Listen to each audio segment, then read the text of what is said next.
नमस्कार, मैं कमलेश कबीर आपका एक बार फिर स्वागत करता हूं इस नए एपिसोड में। आज के इस एपिसोड में हम बात करने वाले हैं एक बार फिर दलाल मीडिया की और देश के कुछ दलालों की। क्योंकि आपने देखा होगा, जब पुलिस के हत्थे कोई अपराधी चढ़ जाता है और जब उससे पूछताछ की जाती है तो वो सभी अपराधियों की पोल खोल देता है। और यही इस वक्त कांग्रेस के इकोसिस्टम का हाल हो रखा है। कांग्रेस ने एक बड़ा इकोसिस्टम तैयार किया था और सभी लोगों की, बुद्धिजीवियों की विशेष तौर से यह चिंता थी कि इस इकोसिस्टम को कैसे तोड़ा जाएगा। कोशिश भी की गई और भारतीय जनता पार्टी उस इकोसिस्टम को तोड़ नहीं पाई। 2024 के लोकसभा चुनाव परिणाम ने यह बता दिया। लेकिन हरियाणा के विधानसभा चुनाव ने हरियाणा की जनता ने इस पूरे इकोसिस्टम को धराशायी कर दिया। और उसका असर क्या हुआ? उसका असर हुआ कि अब ये लोग जो है वो एक दूसरे की पोल खोलने में लग गए। इससे पहले हम लोग जब बात करते थे तो लगातार जो है वो एक टारगेट किया जाता था कि ये गोदी मीडिया है, ये दलाल पत्रकार है, इस तरीके की जो है वो भाषा का इस्तेमाल किया जाता था। लेकिन अब जब जिनके ये सब लोग जो है वो फॉलोवर्स है, अगर वही आपस में एक दूसरे के ऊपर कीचड़ उछाले तो फिर मुझे लगता है कि इन बातों के ऊपर जो है वो डिस्कस होना चाहिए। हमें ये जानकारी जो है वो लोगों तक पहुंचानी चाहिए। और कैसे? पहले हम समझ लेते हैं किसान आंदोलन की। किसान आंदोलन बड़े लेवल का चला, 1 साल तक चला। और सवाल था कि किसान आंदोलन से जो किसान नेता है उनकी मानसिकता क्या है। इस पे जो है वो सक्की सुई घूम रही थी। आंदोलन सफल रहा, 1 साल चला। प्रधानमंत्री नरेंद्र मोदी को समायाचना के साथ जो है वो अपने तीनों बिल वापस लेने पड़े। तो फिर लगा, क्योंकि अब जो है कुछ किसान ऐसे थे पंजाब, हरियाणा और उत्तर प्रदेश के कुछ हिस्से को छोड़कर जो वो तीनों बिल चाहते थे, तो उनका दिल भी टूटा। तो वो सारा कुछ जो है वो लोगों ने देखा। लेकिन उसके बाद आंदोलन दर आंदोलन जो है वो चलते रहे। पहलवानों का आंदोलन भी हमने देखा। अब इसी सीरीज में इस वक्त मीडिया जो कि महाराष्ट्र पे फोकस करना चाहिए था, और विशेष तौर से मैं उनकी बात करता हूं जो कांग्रेस के चाटुकार पत्रकार है, तो अब उनको महाराष्ट्र में कोई मुद्दा मिल नहीं रहा। और क्यों नहीं मिल रहा? क्योंकि कांग्रेस पार्टी और उसके जो गठबंधन है महाविकास आघाड़ी, उसकी स्थिति ठीक नहीं है। तो ऐसी स्थिति में अब भारतीय जनता पार्टी पे और विशेष तौर से अमित शाह और प्रधानमंत्री मोदी को किस तरीके से अटैक किया जाए। और इस अटैक के चक्कर में ये लोग जो है वो आपस में मिलकर अपनी ही पोल खोलते जा रहे हैं, या हम कहें कि ये सारे पगलाए हुए हैं। अब कैसे? आपने देखा, हरियाणा की हार से सबसे ज्यादा बौखलाया अशोक वानखेड़े, अजीत अंजुम जो हिमालय जाने की बात करने लगा, रवीश कुमार, अभिसार शर्मा। क्यों? क्योंकि इन लोगों ने ग्राउंड पे रिपोर्टिंग नहीं की। इन लोगों के जो है वो रिपोर्टर थे राकेश टिकैत, योगेंद्र यादव, सत्यपाल मलिक। और इनको लगा कि ये जो कह रहे हैं, क्योंकि इनका वर्चस्व है और ये कह रहे हैं वो सही है। तो जैसे ही हरियाणा में हार हुई, अशोक वानखेड़े ने सारा हार का ठीकरा जो है वो केसी वेणुगोपाल के ऊपर फोड़ दिया। और केसी वेणुगोपाल के चरित्र का, जिसको कहें कि चीरहरण करके रख दिया, कि किस तरीके से कांग्रेस में केसी वेणुगोपाल अपनी महिला मित्रों को टिकट दे रहा है और हाईकमान जो है वो आंख मूंद करके बैठा है। ये कांग्रेस की हार का बड़ा कारण। और अब अशोक वानखेड़े जिस यूट्यूब चैनल के सारे जो है वो टिका हुआ है, न्यूज लॉन्चर, उस पर उन्होंने एक नए नेता को जो है वो इनवाइट किया, हरपाल सिंह बिलारी। और ये बीक्यू के आगे लगाते हैं असली, भारतीय किसान यूनियन जो असली, क्योंकि इसमें भी असली और नकली का बड़ा फर्क है। किसान आंदोलन के बाद में इतनी किसान यूनियन बन गई कि अब तो पता ही नहीं चलता कि कौन सी यूनियन असली है और कौन सी नकली है। लेकिन इस बार इन्होंने जो है वो कटघरे में खड़ा किया केसी वेणुगोपाल के बाद राकेश टिकैत को। हालांकि राकेश टिकैत की भूमिका जो है वो बड़ी संदिग्ध है, और गुरनाम सिंह चढ़ूनी, क्योंकि गुरनाम सिंह चढ़ूनी का तो मुझे लगता है शायद भूत उतर गया। जिस तरीके से उनको कैथल सीट से, जहां से वो उन्होंने चुनाव लड़ा और 1170 वोट मिले, तो उनकी आंखें तो खुल गई होगी कि आज उनके साथ में कितने लोग खड़े हैं। योगेंद्र यादव की जो भूत चढ़ा हुआ था कांग्रेस का, वो सारा भूत जो है वो महाराष्ट्र में जाके उतर गया। अब बचे राकेश टिकैत। अब राकेश टिकैत की पोल खोलने में यही लोग जो है वो लग गए हैं। और क्यों लग गए हैं? क्योंकि राकेश टिकैत महाराष्ट्र में अभी नहीं पहुंच पा रहा, क्योंकि महाराष्ट्र में भी किसान है लेकिन राकेश टिकैत वहां नहीं जा रहा। तो इन्होंने जो है वो साक्षी मलिक का सहारा लिया, क्योंकि साक्षी मलिक, बजरंग पूनिया और विनेश फोगाट, तीन पहलवान, इनका आंदोलन पूरे देश ने देखा। दो राजनीति में अपने आप को दोनों ने स्थापित किया, विनेश फोगाट और बजरंग पूनिया। साक्षी मलिक देखते रह गई, एक किताब लॉन्च की, और किताब के साथ में अब वो इंटरव्यू भी दे रही है। और इन्होंने जिस तरीके से राकेश टिकैत को घेरा, देखिए आप समझिएगा, राकेश टिकैत, मैं अब किसान आंदोलन पे नहीं आ रहा, मैं महिलाओं के आंदोलन की बात कर रहा हूं। इन लोगों का मानना है कि राकेश टिकैत और नरेश टिकैत जो है वो देश के आंदोलनों को बेचते हैं। अब आपको ये पता होगा कि 2020 के बाद में ऐसे बहुत से पत्रकार जो है वो लगातार ये सवाल उठा रहे थे कि ये सारा आंदोलन जो है वो हाईजैक है, बाहर से फंडिंग हो रही है। तब लोग ये कहाँ चले गए थे? ये अशोक वानखेड़े तो तब भी था।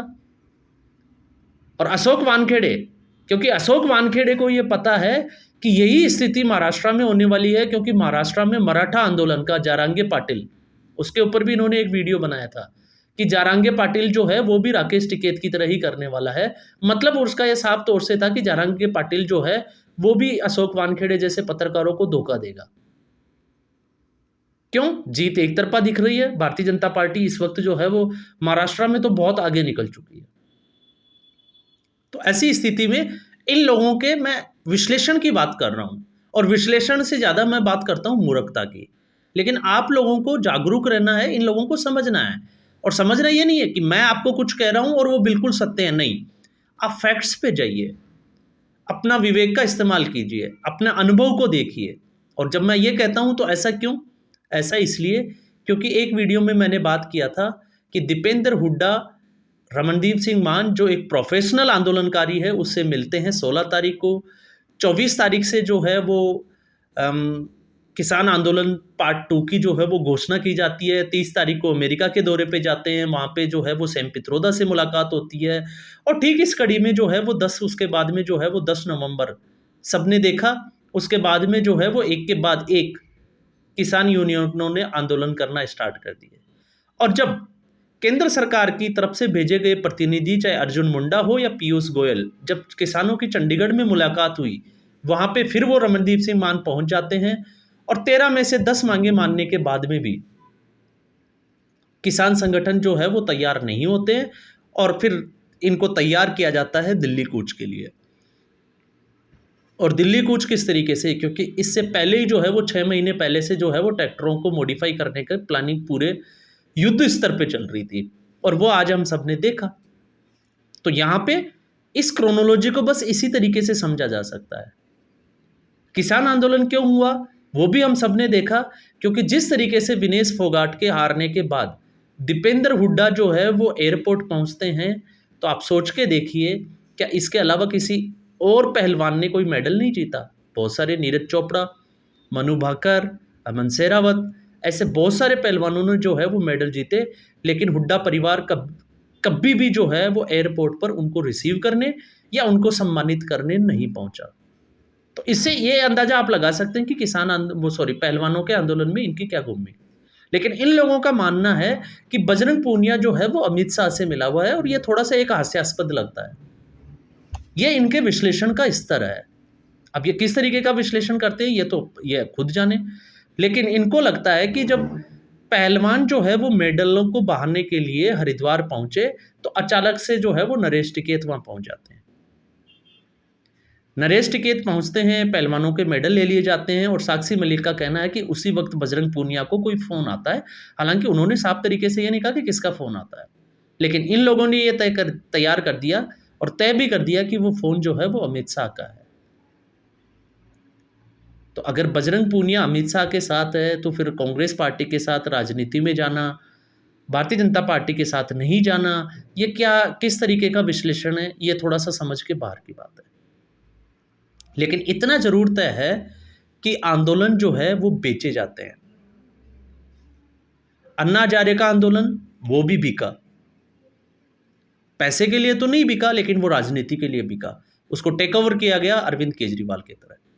किसान आंदोलन का फायदा उठाया राकेश टिकैत और नरेश टिकैत, और उनकी राजनीतिक जो भूमिका अगर आप देखोगे तो कभी खुद चुनाव नहीं जीते, लेकिन कांग्रेस पार्टी और विपक्ष की पार्टियों को जिताने के लिए हर स्टेट घूमे, और जहां जहां ये घूमे क्या क्या असर हुआ वो आप सबने देखा। एक पश्चिमी बंगाल को हम छोड़ दें तो, लेकिन उससे भी बड़ा सवाल जो हमने भी पहले बात की थी और इन्होंने भी, कि 40 बीघा जमीन के जो मालिक है, आज उनके पास 700 से 800 करोड़ की संपत्ति है। आखिर कैसे? ये तो आंदोलनकारी है, किसान है, तो फिर इनके पास इतनी संपत्ति आई कैसे? ये जो है वो अपने आप में बड़ा सवाल खड़ा हो जाता है। दूसरा, समय के साथ जब ये चीज़ें चलती नहीं हैं, आप सोच के देखिए, अगर कांग्रेस पार्टी जीत जाती तो आपको और हमें ये पता ही नहीं चलता कि केसी वेणुगोपाल का क्या रोल है, किसानों का क्या रोल है, राकेश टिकैत का उसके अंदर क्या रोल है, गुरनाम सिंह चडूनी जो है उसकी कितनी हैसियत है अपने फील्ड में, वो तमाम तरह की चीज़ें शायद हमें पता नहीं चलती। लेकिन एक हार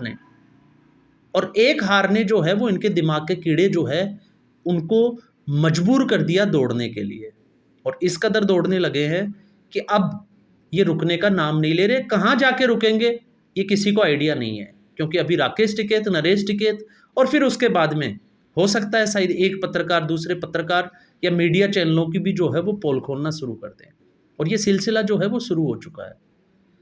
तो नरेश टिकैत, राकेश टिकैत को खड़ा किया इन्होंने, और किस तरीके से किया गया कि इन दोनों ने मिलके जो एक राष्ट्रव्यापी आंदोलन बनने वाला था, पहलवानों का आंदोलन, उसको जो है वो एक जातीय आंदोलन बना दिया। मतलब ये था कहने का कि हरियाणा में कांग्रेस पार्टी की हार का कारण जो है वो नरेश टिकैत और राकेश टिकैत थे। जबकि राकेश टिकैत एक ऐसी शख्सियत है, आपको पता होगा, ज्ञान थोड़ा कम है, बैलबुद्धि कहें तो ज़्यादा अच्छा है, लेकिन हर मुद्दे में टांग अड़ाना उनकी जो है वो खास बात है। और इस वक्त वो ज्ञान देने लगे हैं सलमान खान और लॉरेंस बिश्नोई के मुद्दे में भी वो उतर आए।